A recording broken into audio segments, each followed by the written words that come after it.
it's difficult for me to answer when somebody asks me how long I've wanted to work at NASA, because as far as I can remember, that's all I wanted to do. Ever since growing up as a kid, all through high school, that's what I wanted to do. Everybody knew me as the kid that wanted to go work at NASA, probably because I wouldn't shut up about it.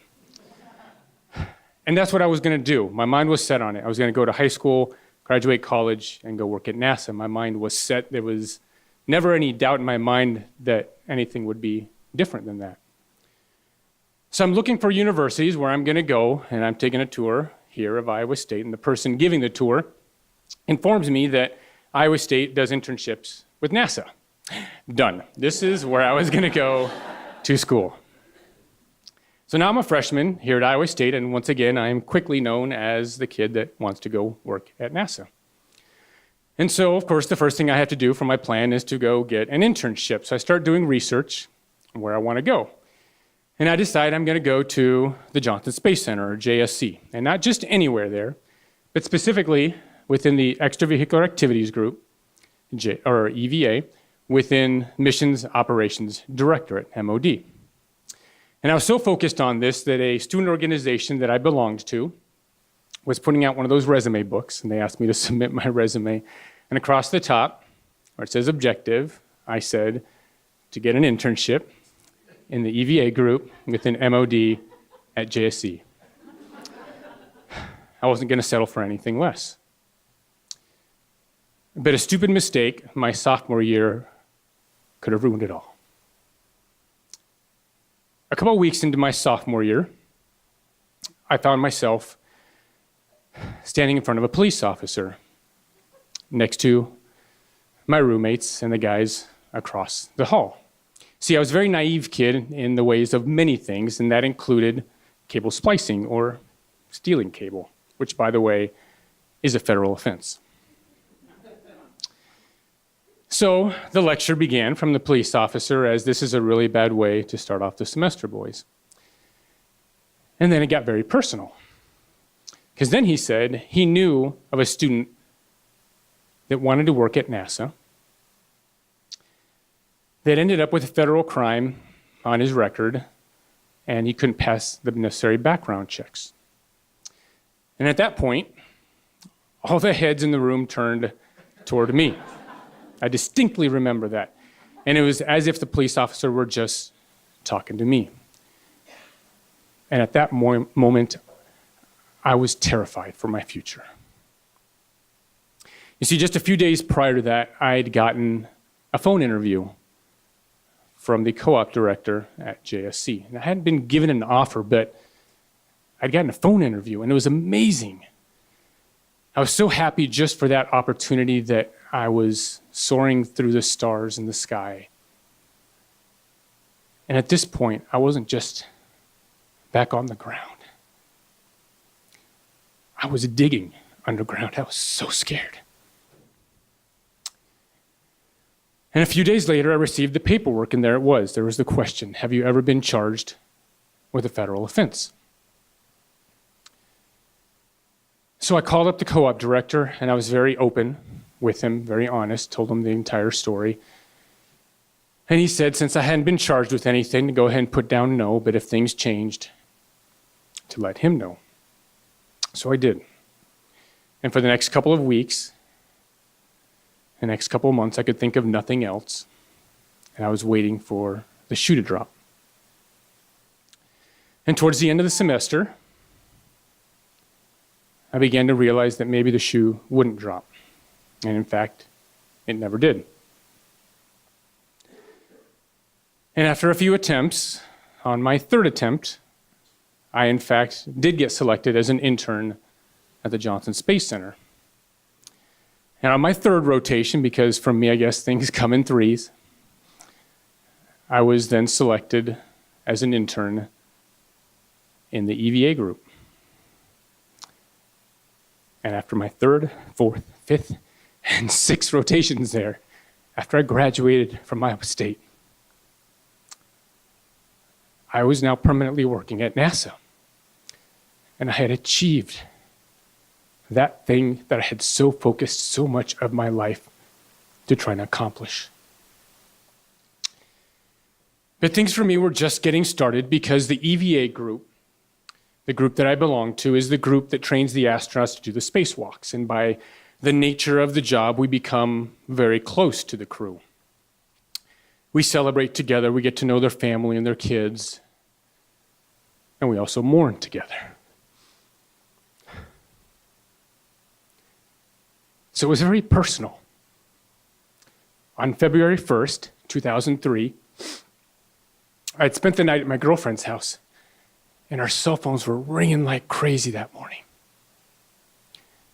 And she picked up the phone, and I could hear a voice on the other end of the line, screaming, "Turn on the TV. The shuttle exploded." So we ran to the TV and saw those same views that you've all seen, those streaks across the sky. And it turns out that a piece of foam off of the external tank impacted the wing leading edge of the vehicle, punched a hole in it, so that during re-entry, the hot plasma of the atmosphere entered through that hole and destroyed the shuttle Columbia from the inside. And on that day, NASA lost some family members. But on that day, NASA was also tasked with ensuring that that never happened again.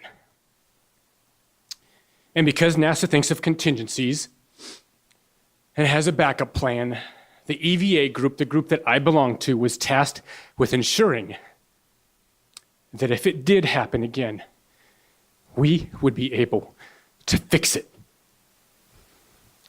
And we worked our butts off. And we developed new tools, new procedures. We trained the crew. And about 2 years later, STS-114 Shuttle Discovery launched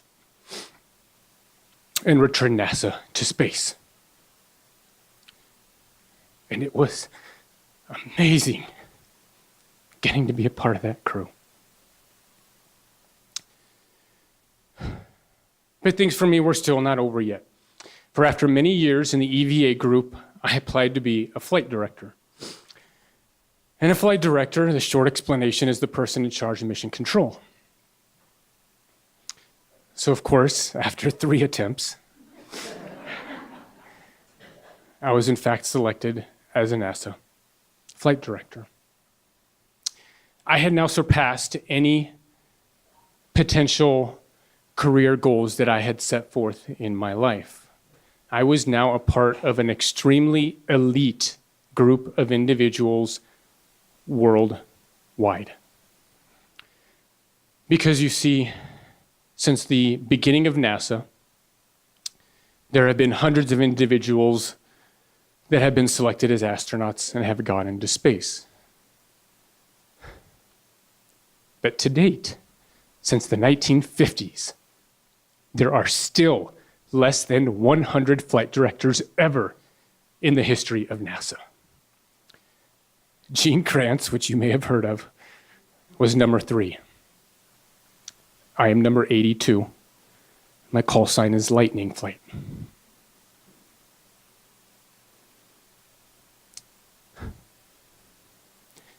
But things in my life had changed. And I was now married to a wonderful woman, and of course have 3 boys. And they didn't get to see their family very much because their family was back here in Iowa. So in 2016, I left NASA. And before I left, I reminisced about what I had been able to accomplish at NASA. And I also thought, so what?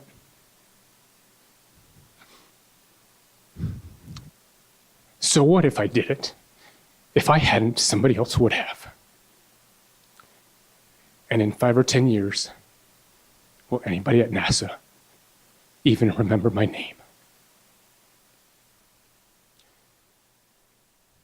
And as I spoke with the individuals that I led through various teams and projects and missions, I realized that it's not just the technical, it's not just what you do, it's how you do it. It's how I mentored those individuals, how I led those teams. And that is unique to all of us, and that will hopefully be remembered. So now I teach here at my alma mater, and I miss NASA every day.